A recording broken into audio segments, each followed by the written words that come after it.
Hello, ladies and gentlemen, boys and girls, children of all ages. It is me, Duke CT, and well, this is one of the big stories we have here. And yeah, this is a huge story that was started on Monday night. And you have this huge story of the WWE Women's Tag Champions, Sasha Banks and Naomi, rocked out of the Raw Monday before the show went on the air because they were originally going to be a part of a six-pack challenge. These two have the winner face the Raw Women's Champion, I believe, Bianca Belair. At Hell in a Cell, like here. Everybody's in from let's see, Bleacher Report, and yeah, and they just took deception of the match and the layout of the match and lack of forethought put into the women's tag division. Um, this goes on into the history of disgruntled superstars, the Stone Cold stuff, CM Punk, um, Raven, back in days of WCW. Um, yeah, they stood their ground and they were left. Austin came back. Raven, left the WCW, everything else, and they never came back. I mean, and what is going to happen with these two characters? So, I mean, some are saying that she's basically mainstream because of the Mandalorian, and um, believe you me, she will probably get on that main start again. And they probably got some more Star Wars stuff in the works. I think Kathleen Kennedy are gonna go big with Star Wars in the next couple of years, and we have and such, not just being Disney Plus, but also in the movies. That's what I think is gonna happen. And then and she has again. She's gonna be on the episode of Hot Ones. She was made appearance in the open video of college football national championship, and she was like Cole, the Kevin Hart like reality show here, or Cold as Balls and such. Yeah, she knew exactly. Um, she talked about this in the episode of Broken Skull Center. It's like I'm done with the thankful, I'm done with the pizza. I don't need that anymore. I eat steak. Like Vince McMahon with vegetables. Like him because I can be that. That's where I'm at. I'm not, can I please be signed here? I'm signed. I've been here. I put in the work. And if I see myself where I want to see myself, I'm at Vince McMahon level. She said that on one episodes of the Broken Soul Seasons. And then Naomi, right there, she just feels like, um, yeah, for she had about ups and downs in her career, and then she originally going to reason why the walkout for Naomi is because she has like supposedly her contract is about to come up and she feels dissatisfied. And WE's let me just see if I can put the WE's version of that. Let me just right here. Just right here. Let me just share this. And this is the official WWE statement. When Sasha Banks arrived at the arena, they were informed the position of the main event tonight's Raw. During the broadcast, they walked to WWE Title Relations John Lyon's office with the suitcase in hand, raised their tag team championship belts on the desk, and walked out. They claimed they weren't respecting them as tag champions, even though they had 8 hours to rehearse and construct a match. And they claimed they were uncomfortable with the ring with two of their opponents, even though they had those individuals in the past with no consequence. Monday Night Raw is a scripted live television show whose characters are expected to perform the requirements of their contract. We regret we were unable to deliver as advertised tonight's main event. That's their official statement right there. See? Official statement right there.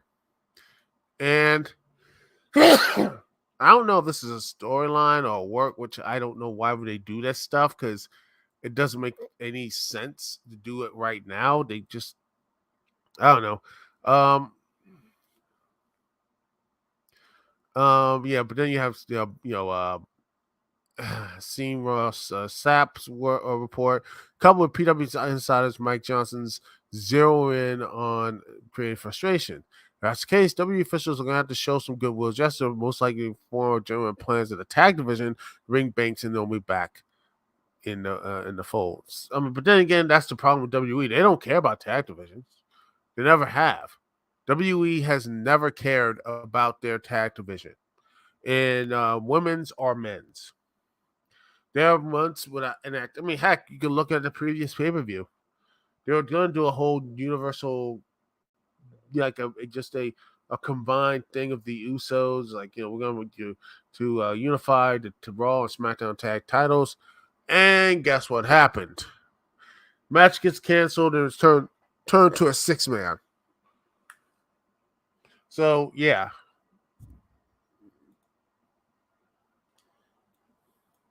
So what do you at this point? What? I mean, you're like, yeah. I mean,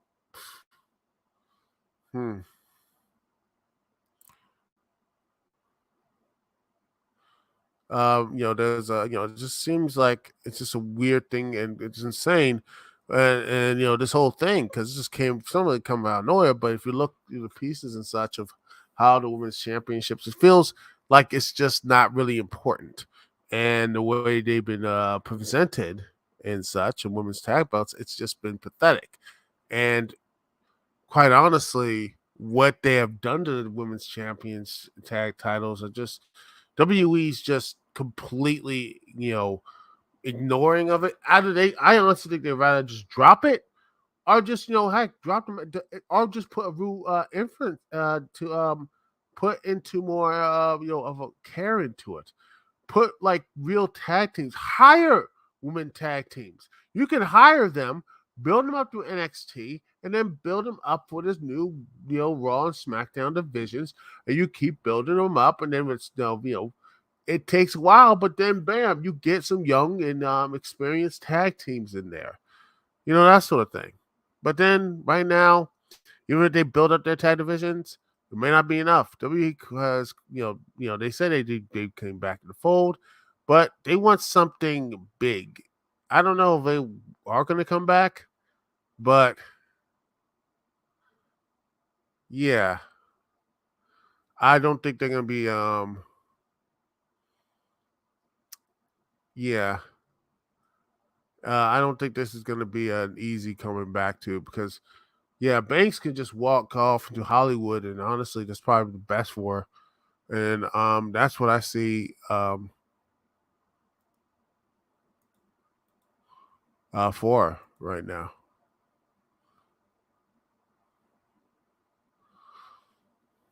That's what I see.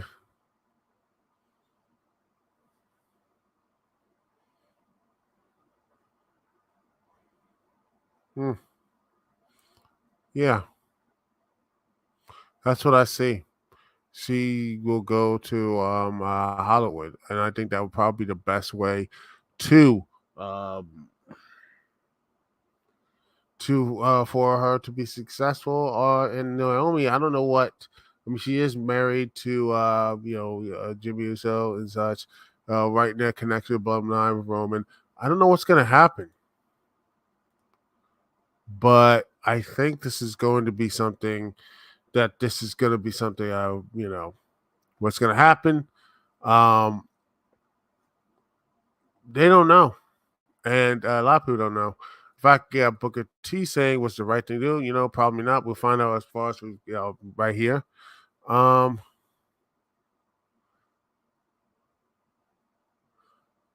he said this, let me just see if I can get the share. All right, make sure everything is all right. Here we are. Well, Booker T basically gave his thing. He says, was it the right thing to do? Probably not. We'll find out later to find out as the repercussions if it was a work or not.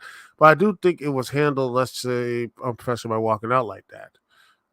And I'm saying if this is a scenario where Sasha felt like it was disrespectful for her to get beat by a tag champion as well as Naomi getting beat, being disrespected as tag champion, if that's the problem, we got a huge problem here. That's why I say it's hard for me to speculate. It's hard for me to talk well, what really happened because they're only here for one side. If that was the scenario, that's the case. Damn, man, the business has really gone to the toilet.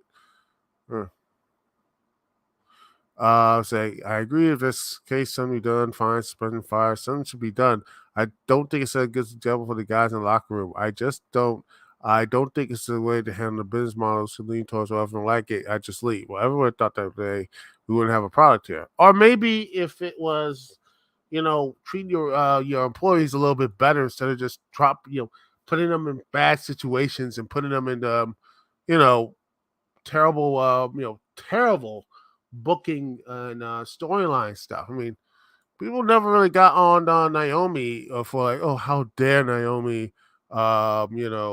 just like how dare Tony Storm leave after like she was get embarrassed by Charlotte Flair and everything. She just walked out. She left, and honestly, that was probably for the best. And she just left because she was just was embarrassing. And you got Athena, former Ember Moon, said her stuff about how how they had to be dressing like while they dress and such. And I'm like, you know what? If they don't really care about how they treat their workers and how they feel about doing all this stuff, then if it's like that situation, if the locker room is getting so toxic and there's no way out, because you can do all the stuff and it'll just you'll feel like terrible, and it's just it gets to a point where the cup runneth over. You just say like, okay, fine, I'll just wait till my contract goes out, or you just like say screw this, I got stuff better to do. I'm gonna leave anyway. I mean, Naomi's deal pretty much is I think she needs to get a new contract, and Sasha's like, I got Hollywood on the other line, so I can leave. So that's the real truth here, that she can leave and no one will ever really get upset. I'm like, oh man, how dare she leave? I'm like, nah. She's making money and getting a bigger name. Same as Roman, same as Cena, same as Rock, same as Austin. Yeah, Austin actually was on some TV shows as well. Hogan, and the list goes on and on and on and on and on. Get your money, get your stuff, and just and be gone. You know. So yeah,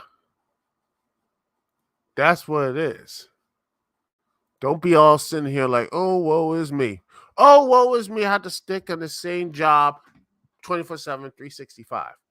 No, you can leave and actually, you know what, in the wrestling business and such, leave and actually have something important. Leave and actually be like, you know what, let's move on. That's what you should do. You should be to leave and all that stuff. That's just me. That's just my personal opinion. All right. You know what? We'll take a small little break here. And when we come back, we're going to talk a little about this very interesting, a very interesting story about a developer of an indie game thinking that the Doctor Strange and the Multiverse of Madness might have copied an action scene from their game. We'll get into that after this little song from OC Remix. Let's see what good songs here. Something that's a little bit light on the stuff. Let's see. By the way, go download their stuff. They're really good music. Let's see. A little bit of a little Sonic for you. How about some underwater underwater jog from Bowler Hat featuring Auto Fidelity, underwater jog from Sonic Colors. This is from Speeding Towards Adventures, 25 years of Sonic Hedgehog. The album is free on ocremix.com. Go check them out. And you listen to this. We'll be right back here live on the Dukect Lounge via TalkShoe and YouTube. Thanks for joining me, Dukect. Be right back right after this.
And we are back, ladies and gentlemen, boys and girls, children of all ages, and me, Dukect. Thank you so much for joining me in the Dukect Lounge. And wow, this is an interesting story that I just found out a couple of days ago. Is that a solo developer behind Sword of Symphony thinks Doctor Strange and the Multiverse of Madness may have copied his music-based JRPG. Interesting. The person behind this, we see right here, is the Stephen Dungu. I apologize if I'm mispronouncing that. He is making a solo developer. Is basically the similarities between that and the in his game developed by, I believe that he is doing this by himself via showing the teasers and everything else. It is pretty much a JRPG with a heavy emphasis on music and such. And musical notes were wielded to slay foes in a non-violent, um, non-violent fashion. The Sword of Symphony has been developed in 2 years. At this point, Dongu has reached about 5,000 followers on Twitter and millions views on TikTok. There may be some truth to suspicion. We said right here a tweet. Let's see. Right there, Doctor Strange and such. But there's other stuff behind this story. Let me just see if I can get to the stuff here from his Twitter. Right there. And that's self-taught. Let's see. Right here. We talked about this. They want me to say, about this story about Black Dev and everything else. He says right here, it's right here. Okay. Right here, he responds to all this stuff about what's going on a Kotaku article. He said, "Okay, Stephen Dungy here. First, Jeremy, I didn't know you were gonna make it to a race issue because I'm quite disappointed, to be honest. Also, for everyone reading who wants the words from me personally, my stance is simple. I believe, given the timeline of Doctor Strange 2's development, that the probability is high that they added music fight scene because of my project, Sword of Symphony, as it went viral in August 2021, and it was, quote, retweeted by the VP of Games at Disney at the time. And in November 2021, they went back to reshoot and add their music fight scene in, after I'm already wrapping up filming in April 2021. Because of this, I can understand why a huge amount of people across social media platforms are telling me they ripped me off. Also, I know music fighting and usage of music as a weapon in the combat setting isn't a new concept, but the specific way I executed and expressed the concept of original as seen in my gameplay videos, hence the large traction of the game. Other franchises use concept music fighting, execute their own ways. I use Sonic Underground. Oh gosh, that is weird. I don't know. Someone referenced Sonic Underground. That is, well, yeah. Technically they did, but I don't remember there's a video game for it. Was there a video game for Sonic Underground? I must have just sec. I know.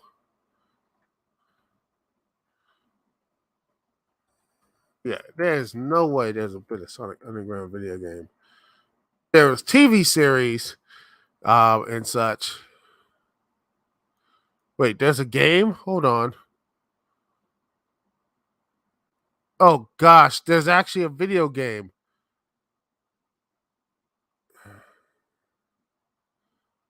Is there actually a?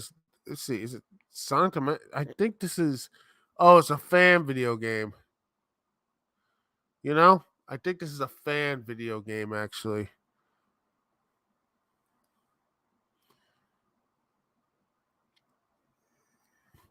Yeah, this is a fan video game. So yeah. Moving on, who cares? Sonic Underground, Kung Fu Hustle, No Straight Roads, Strong Fall, and such. Yeah. It's talking about films and television shows, stuff like that. All I'm saying is that Marvel could have gone with a more unique execution of the concept of music fighting. But instead, they came up with something that a huge amount of people have identified as being very uncanny to mind. Look at the comment section of my recent development update post on TikTok, and you'll see. I understand why there isn't a side-by-side video comparison here, but as a result, I can see why people who haven't seen my project yet aren't able to see the uncanny elements from my mouse and trailer alone. That's so in the article. And to those who are saying I'm just using to promote my game, Kotaku reach out to me on all contexts, wanting to write about it, not the other way around. I am perfectly happy with the large amount of attention the games are getting organically. I don't need to receive media coverage of this game. Wow. Oh wow, that is a very interesting response to this game and everything because it looks really good. It looks interesting, and I really hope that this game does do well and um about all this other stuff. And yeah, and I'm looking here and seeing how this stuff works, and it looks really nice. Reminds me a bit of like the combo esque fighting of you know, of let's see, of Kingdom Hearts, or like one of those action character acting games. Looks more Devil May Cry ish, Bayonetta, that type of like, hey, you're using musical notes to take out the villains and all that stuff. So that is looks like to be something really interesting, and I think people will be very fun for it. I'm just hopeful, really hopeful that the people, the positive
and everything else. It's a beautiful thing. And and I truly believe that. You know. Well, anyway, let's see if I can turn this off here to make sure everything is all good.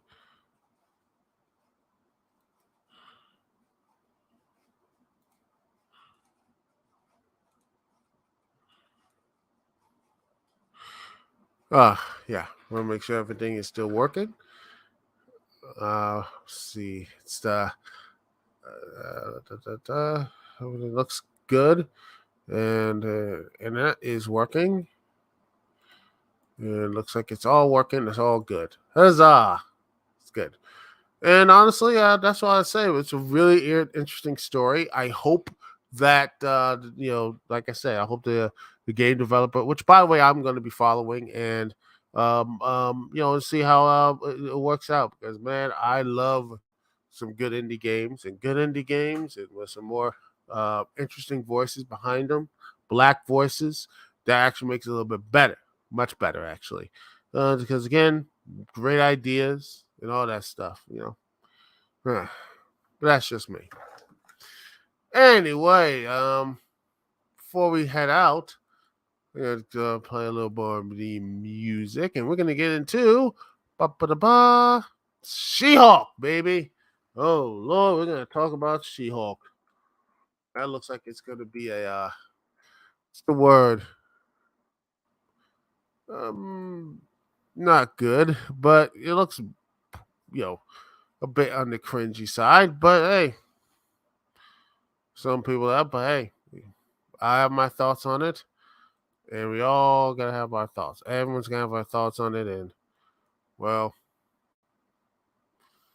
honestly, I'll get into that after this musical break. Let's see.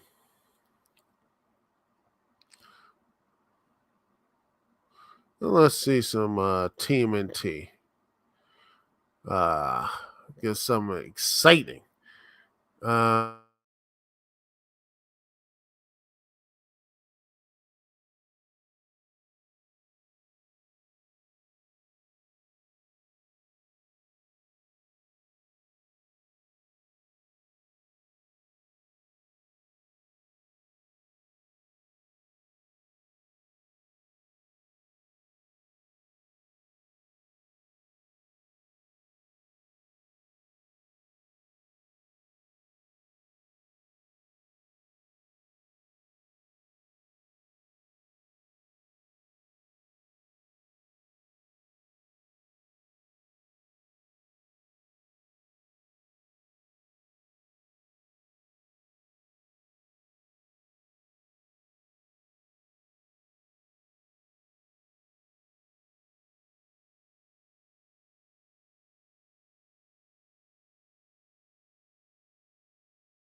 Blast from the past, gonna kick your ass. Only one man standing, and I'll be the last. Break after ran ass to reach the goal. Always too many to the California roll. Using both sides, sword chop, things get easy. But holding in a kick is much more easy to fuck up the footwear. Good to go. Don't drop to the face, cause my fist says no.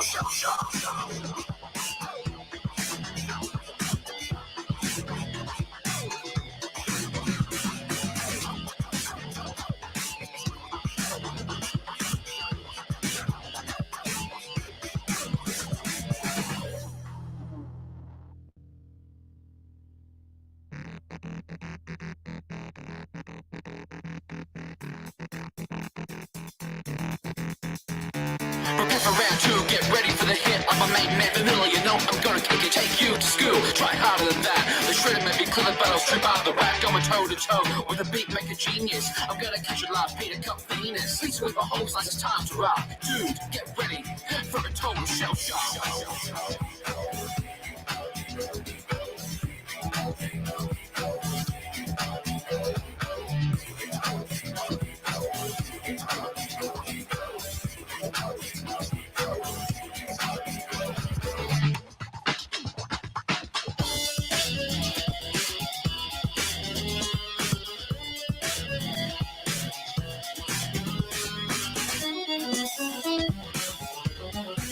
It's a total shell shock.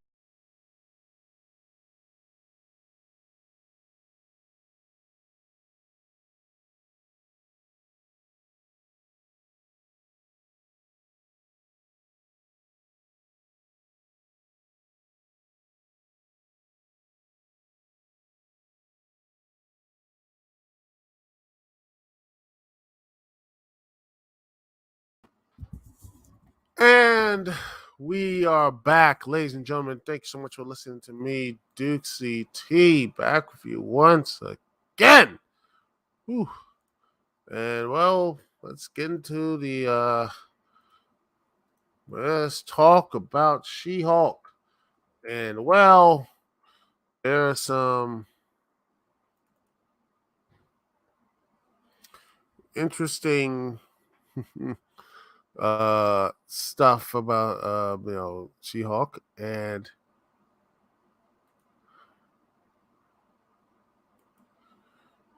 Yeah. I gotta say the first off, I gotta just put this right thing. Oh, that's good enough. Just share the screen here. Share screen and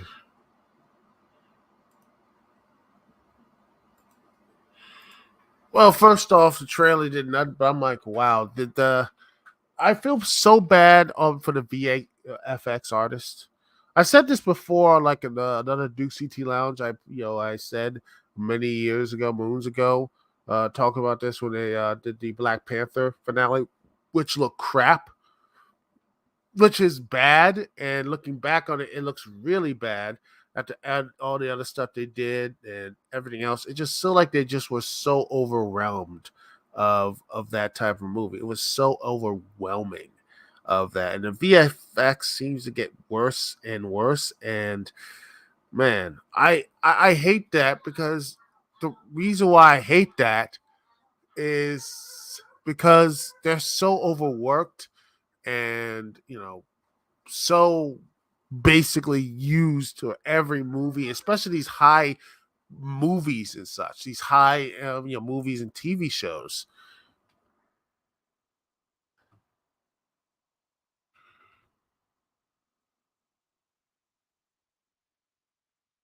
And you know, there is so much. It's frustrating because you look at what's going on of like you see She-Hulk. It just I don't know. I'm like, man, it just feels like I mean, this is a character that needs to have that type of huge, big, boisterous. Um, just like okay, one of the lights, and this looks like honestly, it looks like just a green Shrek. And like I said, I feel so bad because there is no, like I said, the VHX, there are no VF, and I think there's a reason why they said. I think the story here. So no, I don't. I I don't want to have it. I don't care. Okay, let me see here. Let's see, move on from here. Um, this is a very interesting article, and I'll see. Anonymous T-Rose offers why special effects seem so bad right now. Um, this is someone who's from television, by the way, and it says writer X. How the process and it's frequently they got on phone of me this article right here. Look here. I'll leave the link in the description, and here it is. It says that they are just, I mean, they're just like married by compressed schedules, unfair labor practices, and cost cutting. And honestly, I'm not surprised by this. And looking at this is what it is. It says I can't. It's like right X. I can't speak about the movie side of things, but as coming from a TV perspective, the short answer is there are more TV shows being made now than ever before. Many of them with more reliance on VFX than ever before. Nobody wants to give these things time or money they deserve because they don't want to spend a single cent they're not forced to. In your original piece, you asked how is it possible for a $10 million episode series, Marvel's Moon Knight, to have CGI like this, which has been mediocre at best and just cheap at worst? It says part of the reason is that budget numbers are deceptive. $10 million an episode doesn't mean you're spending money and time, more time or money on VFX. It just means a larger percentage of the money getting funneled into above the line cost. What are the line costs? Above the line is basically everything except crew. Crew is below the line, and production expenses are below the line. Above the line is writing, directors, talent. Marvel is pulling in legit A-list movie stars to do their 6-episode television miniseries. So my question is, how much? Okay, question is how? Okay, how much is Oscar Isaac getting paid? How much of that budget is talent sucking up. In the early days of the Netflix Marvel partnership, their lead actors were movie stars. Were mostly getting 20 to 30K an episode with some exceptions. Then you start to look at what all the movie stars started to come in. There are plenty of movie stars who only want to do $200 million movies and make $20 million for doing it. But there are just as many actors who are like, man, I just want to work. I want to stretch myself. I want to do something interesting. So they come to TV where you don't get paid nearly as much. They might also know that they have to take a slightly lower salary for that project to make the rest of the production work. Would that be fair to say? Oh, 100%. Provider X. But probably around 2018, you start to notice, wow, these actors are making 450 grand per episode. I think Drew Barrymore was making $400,000 for Santa Clara Diet on Netflix. That was around $3,500. Then you start to see these above the line salaries creep up and up and up and up. If you're a showrunner, you're sitting there saying, "Oh my God, we can get A-list actors for a 10-episode premium cable show." Let's say someone's asking for $600,000 an episode. So your number one on the call sheet is earning $6 million total for a show that might be budgeted at $80 million total, which means one actor is sucking up 7.5% of your total budget. If you're an actor, it's hard to say no to that, right? And look, it's really hard. It's a hard job for actors, but they don't let showrunners pick where the money is going. You can push back on certain things, but you're not going to win every battle. You're ultimately beholden to the money people, and it's crazy that we expect every hour-long TV show to be shot in 8 or 9.5 days. In the older days, say an episode of Star Trek, The Next Generation, 99 to 100% of the show was shot on a soundstage. You can control lighting, temperature, noise. It was a very friendly environment to make television in. You can hit your dates easily and wrap up on time or early every night. But for the average hour-long show today, it's way more exteriors. It's way more stuff not on stage. And that eats into effects. I think people care a lot and want VFX to look good. But the overcapacity issue in terms of number of movies and TV shows currently being made and the production requirements they demand, it means it's becoming an impossible burden to apply the same standards across the board. For instance, on an episode of the one show we worked on, every time we knew that it was going to be a VXF shot, we have a rep for the VX company say, on set, the rep upstairs to say that's going to be bad for us from a lighting perspective, or let's make sure we grab that insert shot, a quick close-up shot of me, I know, to insert into the edit. VFX companies aren't just coming in months after production has wrapped; they're actively involved in production in the attempt to make sure they're best set up for success once it's time for them to start work. And there are no mistakes because mistakes equal increased cost. But then you look at what about time? It says time can provide issues. A post-production calendar is timed to the last minute because you have all these steps. To go through before it's handled over to VX. First comes the editor's assembly, then the editor's cut, and the assembly cut, the director's cut, then the executive post, the showrunner's cut. Then you gotta go through various studios and network notes and continue to refine the cut as you're trying to make the picture look picture lock. No, picture lock means the cut of all principal photography is now finished and every edited shot has been locked in. Any delay during any part of the production calendar has downstream effect on every other department and how much time you have to do their work. In the old world, where you're shooting 22 episodes a year, production was entirely in Los Angeles. The showrunner would be going from the writer's room to the editing suite to the sound mix to a stage where they're shooting the next episode. You'll be doing all those things in one day. Now that's been distorted and the calendars have been pulled apart so insanely, it takes 5 years to make 8 episodes of television. While all these stuff's going on, part of the post process, the VFX technicians are working their magic. But if anything goes wrong, they might lose time, and they generally need polish to refine their stuff. And things always go wrong. So let's just say you have a release date that you're trying to hit. The studio and network know that, but they keep giving you notes and big things keep changing. You're getting all these departments from doing their job, and you're pushing the counter out. FX houses are very good at what they do. when they have the time and money to do it. But if NBC wants to air something, if they want to advertise something during the Olympics, that's that. If Marvel wants to release a movie on July 4th, whatever ready, it's going to release on July 4th.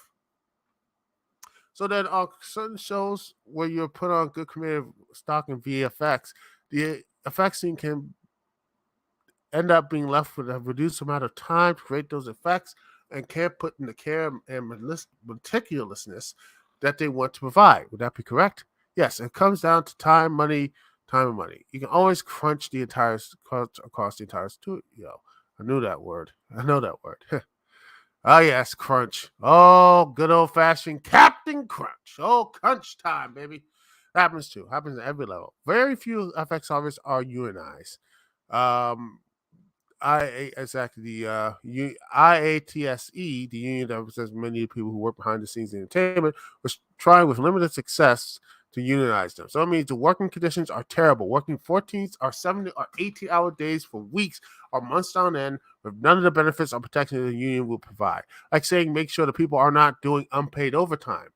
A similar thing you hear about with animation studios closing.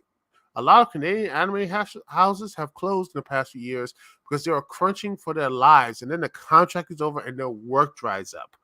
I heard this one anecdote another day about a major movie studio. That VF company just quit because it was just going to be 6 months to a year of really hard, intense work. They were like, that's actually not good for us. And that's taking a handful of smaller, shorter time jobs.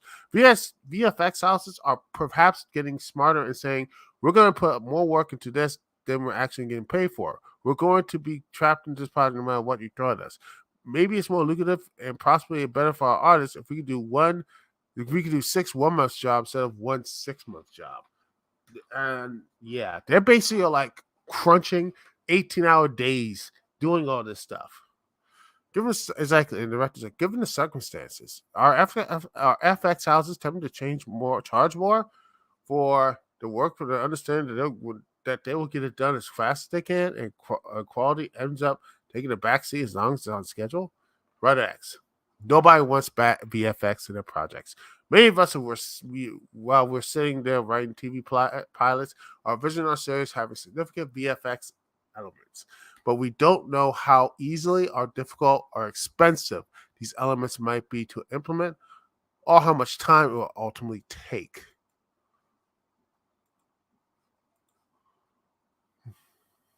Or how crunch will be when the work is actually happening. And the studios and networks don't either. Nobody's thinking about the numbers when they're writing a pilot. They're thinking about story. But later on, when you start thinking about the cost and start asking questions like, how are we going to do this? Who's going to do it? How are we going to pay for it? What does the VFX house calendar look like in 3.5 years when we actually post on this?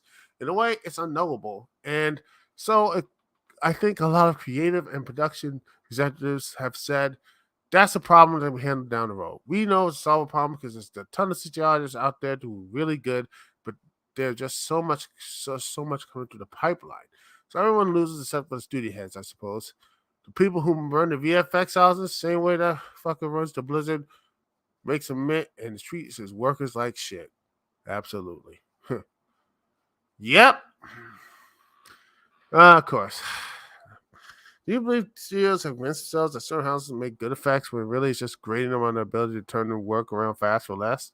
I think you find that cost cutting comes in subtler and more dangerous ways. For example, look at the movie Rust, a non-union production. You look at the DP who got shot to death on that set. They were having armor double up as an assistant to the props person. That's a way to save money. It's also guaranteed to make sure that something fucks up happened on your set. These are places where I think corners get cut because production executives are just like, make it work, and they ignore the downstream effects of it. There is no excuse for poor on-set safety, regardless of what it's non-union or not. That whole thing was a fucking travesty, and I made a promise to myself because of it that I will never have real guns on set real guns on set of mine in the future. We'll do muzzle flashes with, you guessed it, CGI. If you're actually looking for visual stuff saying that hippo looks ridiculous or that title doesn't look real or that's laughably bad, I don't think it's any creative watching saying like, it's okay. They might say, we hate this. Is there anything we can do about it? And the small options. But if the answer is still no, they might still release it. Is there any hope in unionization against FX workers? Are too desperate a business for it to happen? Right or X? I don't know. One issue is that the VX offices aren't just in the U.S. So even if every VX office was unionized, the studios will go to Canada or the UK, or they have to give them a lower quote for their work. But not totally without hope. A couple years ago, I was like, kind of like, video game folks will never unite because it's too closely related to tech. It's a lot of people hoping to make a ton of money, hoping to make a killing on thing, and the workers don't have any buy-in. But there's some progress there. Some tech-specific unions are making a dent in organizing workers. On the template, you gave us one example of a streaming service delaying something because the effects were ready yet. But in general, that's never the case. Would that be accurate? On a established streaming service like Netflix, delay matters less. On the streaming service that are trying to make their bones, all of them are really dependent on these quarterly earning reports. How many subscribers that happen? The reason so many new shows are launching in March now, right? There's a reason there's so many new shows are launching in March now, right? They're trying to get in that under that quarter 1 deadline and goose the number of subscribers they have right before the earning calls. And delays become hard to stomach. I also think Marvel is its own really weird beast. I'm not totally convinced that they know how to make television yet. It's a feature people taking a feature budget and then just dividing it into a number of episodes. They're not calling anybody a showrunner. Instead, calling them a head writer. That's on purpose. What Marvel shows do is they bring in a head writer, but they say, we're just going to pay you scale for X number of weeks, and we're not giving you a full writer's room. They're trying to get the most amount of stuff in the least amount of time, or the least amount of money. They're actually saying, how can we pay scale to make people work for very short periods of time to do the same amount of work, what you always have had to do. I hate to say this because I think it's gonna fuck up all my projects, but I wouldn't be surprised if there's a writer guild strike 2023. And I'm hoping for one, but I wouldn't be surprised. It's just gotten so hard up for people to piece together on the mini rooms, and the wages are not coming up. Yes, it's cutting margins where they can find them, but no greater benefit for the product, which, yeah. It says the studios are pleading poverty. This is what they always do. They always say things that haven't been harder. They got a special cutout deal in the 2008 CBA to rent the Writers Guild from New Media. New Media is just media now. Netflix doesn't pay visuals. Believe me, if there's a strike in 2023, there's a lot of great stories in it. And the town press has always turned against us to such insane degree during the negotiations because they're all owned by the studios. NYC owns the Hollywood Reporter. Deadline is just an industry bulletin board. But whatever the writers are like, you should pay us what we're worth. They're like, is that a Tesla we see in your garage? Whoo! Whoo, boy, that is. Oh man, that is fire. That is just wow. I mean, it's not really surprising, ladies and gentlemen. That's not surprising. I mean, that's why the effects and everything else, and of course, sadly, and you still have, I watched the trailer once, but then you have stuff like this, and I think I'm part of the problem too. I watched it at least a couple times, but the She-Hulk Eternal Law trailer got 70 million views in 24 hours, so there's a market for it, and Disney Plus is right there. Even though there's like some drama with all the stuff and the Dukect stay bill and everything else, oh, they're losing subscribers. No, they're still on the top of the streaming market right now. And as long as this stuff still happens, the people, they're going to force these things out. They're going to keep going faster and faster and faster and faster and faster. Just keep going faster and faster, and there's going to be less quality.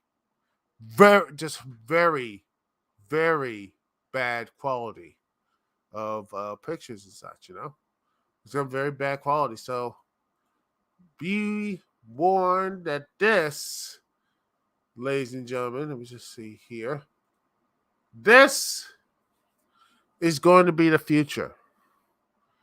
This is going to be what we're going to expect in the VFX department if things don't change. If people will say, we sit there and actually wait for quality. Because I would rather wait a year or 2 years or maybe 3 to say, hey, let's have some good quality here. Let's bring some VFX and pay them what they're worth. Maybe we shouldn't be sitting there and overworking these poor fools for 18, 19 hours a day. How about we actually just say, you know what? Let's bring it back and scale back the movies and the TV shows, superhero or high concept stuff for a while. I won't mind that. I mean, let's not overwork people because this is what happens, ladies and gentlemen. You overwork people. You overwork them. But hey, that's just me, Big CT. Anyway, thank you so much for watching. Thanks so much for being here. Thank you so much for sticking with me all night and all that long and all that good stuff. Anyway, it's Duke CT here. Peace, love. I will see y'all when I see y'all later.